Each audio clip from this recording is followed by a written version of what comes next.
it's not about what somebody is showing you, it's about what somebody knows. Because on the opposite end, we know a lot of people who are winning because it's not about what you know, it's about what you can show. We let it resonate, we let it percolate, we let it shake the snow globe, and then we figure out what's true for us. And so taking in other perspectives is wonderful, but try to cherry pick those perspectives in the genius zone and the expertise that the other person actually has, not what they appear to have. Next Level Nation, welcome back to another very special, as always, episode of Next Level University, where we teach you how to level up your life, your love, your health, and your wealth. We hope you enjoyed our latest episode. It was last week's live podcast, The Importance of Messy Action. Today, for episode number 772, be careful who you take advice from. So when Alan and I roll into the studio on Monday, usually I say like, hey man, these are the ideas I have for episodes. What are your ideas? And this week, one of the things I told Alan was I was on social media and somebody, I don't remember who it was, but somebody I know posted a video of Steve Harvey, and I don't have anything against Steve Harvey, but for those of you who don't know who that is, he hosts Family Feud. He's a comedian. He's an entrepreneur. And what he was saying in this video, he was talking to a group of not children, but like probably freshmen in high school. He was talking to them and he said, I'm going to tell you something that nobody's willing to tell you. If you want to be a millionaire, you can't sleep 8 hours a day. There's only 16 hours left if you sleep 8 hours a day. And it's like, that's just brutal advice. It's just terrible. It's terrible. It's terrible. Now, I also saw another post by Steve Harvey today, and it was like Steve Harvey on why men and women can't be friends. And it's like, that's just an antiquated, dumb thing. Like, you and I have a bunch of friends that are of the opposite sex. Tons. Right? Like, Tarryn has friends that are men. You know, and it's just this interesting thing of we're in this. He really posted that? He didn't. Well, yeah, he didn't post that, but it was a video of him talking about that. Okay. It's just antiquated. It's very, you have to understand, and this is such an important distinction. And Al and I have learned this. I don't want to say the hard way, but we've learned it the real way. The hard way. There's a lot of people out there who are successful, who are famous, who are wealthy, who have influence that don't necessarily know a ton about things outside of their area of expertise. So like, just because Steve Harvey is successful and on television doesn't mean he studied self-improvement and personal development long enough to be giving out advice to people who might think he's correct, and they might just take his advice blindly, where it's like, and Arnold Schwarzenegger has that interesting quote where he says like 8 hours is, I don't know the exact thing, but he basically says like, just sleep faster. Yeah. Right. And it's like, Arnold, you know, maybe that worked for you, but you don't know the long-term detriments of that. So the point of this episode is this. There's a lot of people out there who have built a following or built a business or built influence that are giving you advice that they, quite frankly, don't have the expertise to back up. Like Steve Harvey, maybe he did sleep 4 hours a night, but that doesn't mean it's the only way to succeed. It's not a holistic approach. And our goal is to bring a holistic approach to next levelness. So I'm about to be 33, and I say this often, like you look back on your life and you reflect. And I would say that Kevin and I, but in particular me, I think I've taken advice many times that was not sound. And I think life is a constant progression of like, take advice, learn something either from yourself or others, try to implement it. And then it's the scientific method at the end of the day. Literally, okay, I have a hypothesis. I think this is going to work. Let me try it. Oh, it didn't work. Let me go back to the drawing board and figure out a new hypothesis. And then that whole thing. So, you know, I wrote down 3 big ideas for this episode.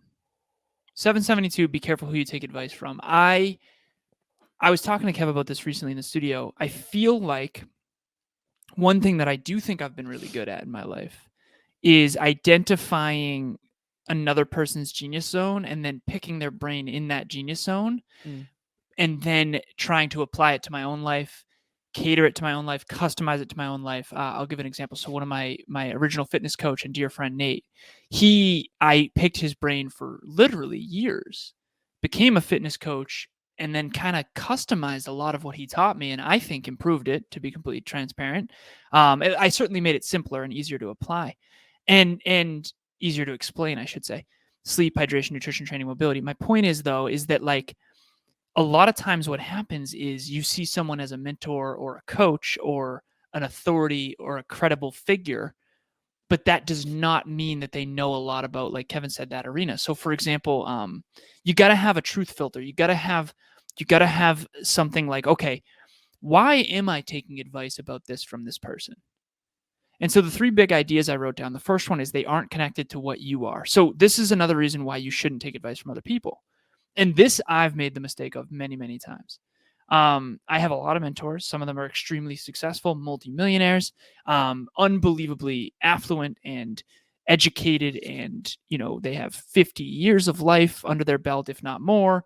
And so you assume their advice is credible. The problem is they're not connected to what you intend to achieve.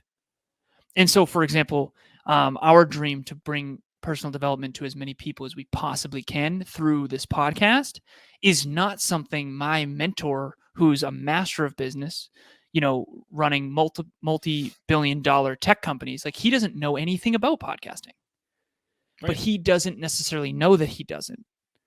And so he's a mentor to me in one arena, but I got to be very careful not to take his advice when it comes to me and you and what we're trying to achieve, because he's not giving that advice with the understanding of what you and I are trying to achieve. Yeah. Unless you explain it. And even if you did explain it, you'd have to explain it perfectly. So the rabbit hole gets really deep here. So my question for you, Kev, is like, when do you know you're taking the right advice from the right person in the right amount at the right time for the right reason? Like, how do you know when it's the sweet spot? Full disclosure, I don't know that I do. I don't know. I think you've helped me realize from a higher sense of awareness that sometimes I do take advice. I think I try to do a good job of taking the positive stuff and just leaving the stuff that doesn't apply. But I think at this point, and I'm connecting this, I had a client call earlier with somebody who at the beginning of the call was like, look, I don't know. I don't even know if I want to podcast anymore. Like, I feel like I'm losing. And it's like, this person wants the result that we have, so I can tell them exactly how to get it. So it's almost like the right person is doing what you want to do or has done what you want. The right time is somebody who's ahead of you. They have to be ahead of you. In that arena, yeah. In that arena, yeah. I can't lead you down a path that I haven't been down. I can lead you, but it doesn't mean we're going to be going the right way. It just means that I'm ahead of you, like I'm walking in front. But if I've already gone through the maze, I can just be like, hey, oh, you're going to do this maze? Cool. Pay me $50 and I will draw on this diagram the exact way that you should take. And then there you go. You'll get to the middle a lot faster. I said that to my client today. I said, I mean this with all the love in the world. Everybody who's telling you this stuff is just plain effing wrong. And I said, do you know how I know? Because I'm winning and they're not. It just is what it is. Like, I'm winning at the thing you want to win at. And that's awesome. That's why you're working with me. Like, trust me. And it was a really great call. And this person at the end was like, oh, I feel so good. I feel back in alignment. It's like, perfect. But there's a bunch of people who are giving this person advice that is unsolicited. So I think it has to be somebody who is somebody who has a result you want that got the result the way you want to get it.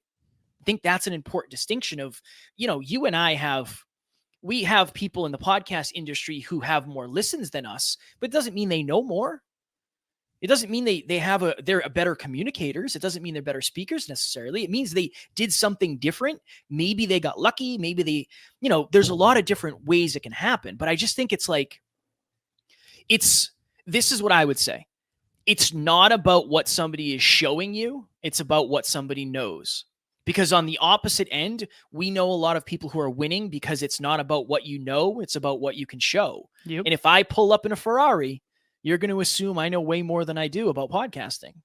And if I pull up in a Toyota Corolla, nothing against Toyota, but you ask me a question about podcasting and I say like, oh yeah, this is exactly what we did. We did this, we did this, we did this, we did this. This is what I would do. And I also could buy a Ferrari if I wanted to. I just don't want one. That's a different story, right? It's hard. This is a hard thing. For sure. That's a good point. In marketing, there's a saying that Kevin and I coined, which is it's not what you know, it's what you can show, unfortunately. Mm-hmm. But what Kevin and I are saying right now is be careful who you take advice from. It's the opposite.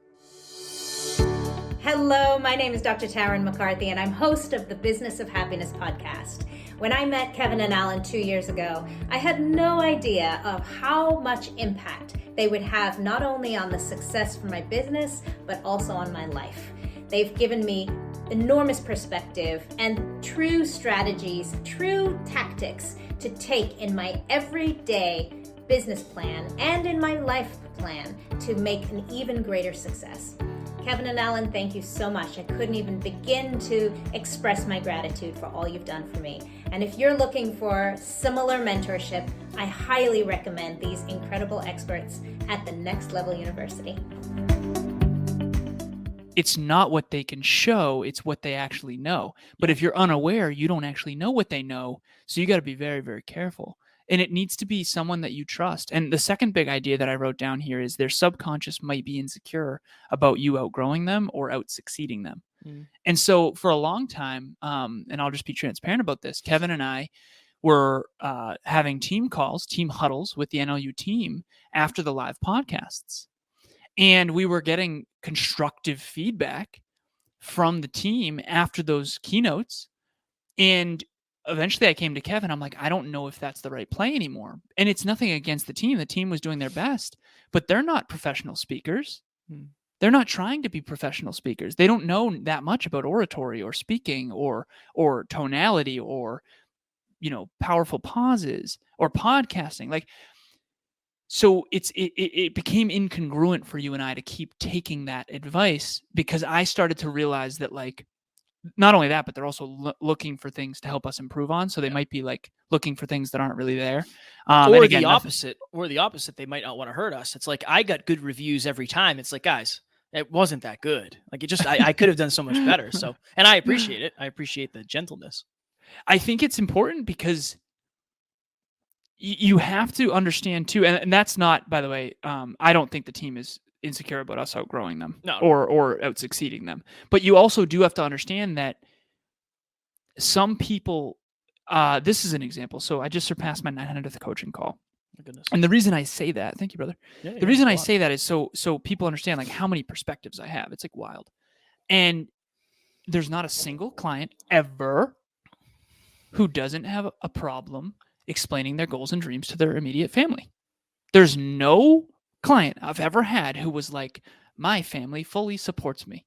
And I'm so excited and grateful to talk about my goals and dreams with them. It doesn't exist. Now, here's why. Your family doesn't understand who you aspire to be or your aspirations. They might not agree with your aspirations. I know that when I quit corporate, my mom was not thrilled about that. She thought that was a terrible decision. Right. And the truth of the matter is that was a wonderful decision. And we're finally starting to prove that. But for years, it was like, what are you thinking? How are you going to go from making $180,000 in 2014 to making $0 in 2016? And it's like, why would you ever do that? See, that advice was not only based on short-term thinking, but it was also based on, her loving who I used to be, not necessarily who I aspire to be. And that's not against my mother. That's just the way it works. And so you have to be careful. And then the third big idea I had here was they simply are not experts. They just most likely aren't. They most likely aren't. I have certain friends, and I'm telling you, I cherry pick now. I cherry pick their one thing. With Emilia, it is her intuition. I ask her about relationships, and I ask her what her intuition believes, because I think her foresight's unbelievable. With Kevin, I ask you about vulnerability. I ask you about different things that I'm going through and growing through in terms of family and interpersonal relationships. And especially I ask you about like when I'm struggling with friendships, like, what do you think is going on here? So really just relationships, honestly, in hindsight. Nate, stick to fitness. Nothing against the other stuff, stick to fitness. I would also ask him about real estate for sure. The point is that everyone has a genius zone and you got to stay in that lane. Every single mentor, I could go through all the names. I've had dozens. And in hindsight, if I could go back, I would stay in that lane. I would be much more discerning about who I asked what and at what time, because you start to learn later in life, like, okay, we shouldn't have stopped doing that when we were told not to do that. We shouldn't have taken anyone's advice as gospel. Jim Rohn has this great quote. He says, be a student, not a follower. Make sure everything you do and don't do is the result of your own conclusion. And so that's what Kevin and I do. I can't even tell you how many times we got off a coaching call with an Evan Carmichael or a David Meltzer or whoever. And we were like, yo, what are your thoughts on that though? Yeah. And like, we let it resonate, we let it percolate, we let it shake the snow globe, and then we figure out what's true for us. And so taking in other perspectives is wonderful, but try to cherry pick those perspectives in the genius zone and the expertise that the other person actually has, not what they appear to have. And last thing, we did an episode, did we do it last week or the week before? The importance or why you have to go all in on one thing. I think it was last week. I just want to make sure it's not this week. Yeah. It was last week. Yeah. That also applies to this on your end. If you're somebody who is a coach or whatever it is that you do, it has to be crystal clear what people should be taking advice about from you. I was on a call today, and a very successful business person that I was on their show recently. And he said, well, the reason I'm doing this, he said, I don't even know why I'm here. Like, you sent the invite after the episode. And I was like, honestly, I felt jazzed. I was super excited. So I figured, well, he's a podcast expert, and which is weird for me to hear.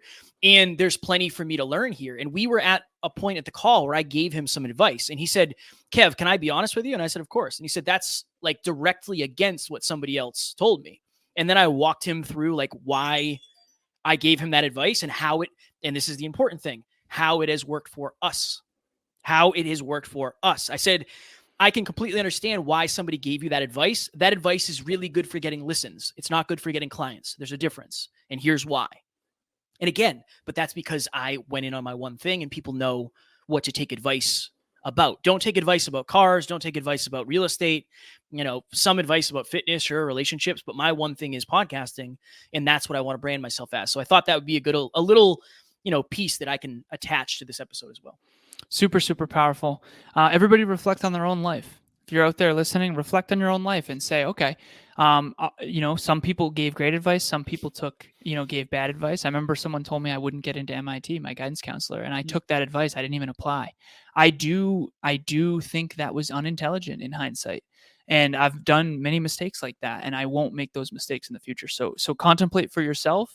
Ask yourself what your truth filter is, and who you're taking advice from that maybe you shouldn't, or maybe who you're not taking advice from that you probably should, and try to tweak that and hone that just a little more.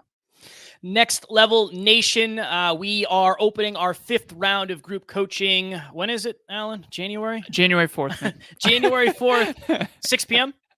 Yeah. 6 p.m. Eastern Standard Time. We're only taking 10 people. We already have several who have signed up. Everything you need to know is in the show notes. But if you want this year to start off different, and I don't even want to say that, if you actually want this year to be different, we all start our years off different. We make our resolutions. This isn't a resolution. This is a genuine change that you can make in your life with a new community, 9 other people who want to be next level, a more next level version of themselves. This is for you. Alan and I, bi-weekly, we'll be bringing the fire. And again, behind the scenes, we are more no BS. It's always heart driven, but even more no BS behind the scenes, and really just dialing you up to 10. 100%. What do I want to say about group coaching? Yeah. Being around people who all are committed to who they aspire to be. Kevin and I care more about who you aspire to be than who you used to be and who you are now. We care about who you used to be. We care about who you are now, but we care more about the next level than we do the current one. Being in a community that cares more about who you aspire to be than who you are now is rare.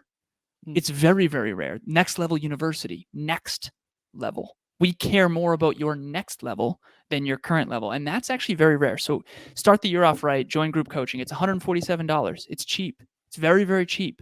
That's way cheaper than both of our individual coaching. And this time you get a whole team. You get to chat in a WhatsApp group. You're going to get peak performance tracking. There's going to be a mobile app. Apply. nextleveluniverse.com. It's open and ready literally for payment right now.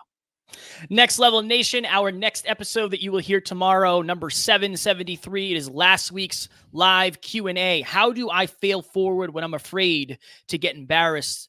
That is a difficult one. I always talk about the fact that one of my biggest irrational fears is walking up to a door and trying to open it and it not opening. Part of failing forward is risking embarrassment, but we talked all about how to get over that. Your dreams are on the other side of that. That's a huge, huge, huge motivator. As always, we love you. We appreciate you. We are grateful for each and every one of you. And we do not have fans. We have family. We will talk to you all tomorrow. Talk to you soon. Bye.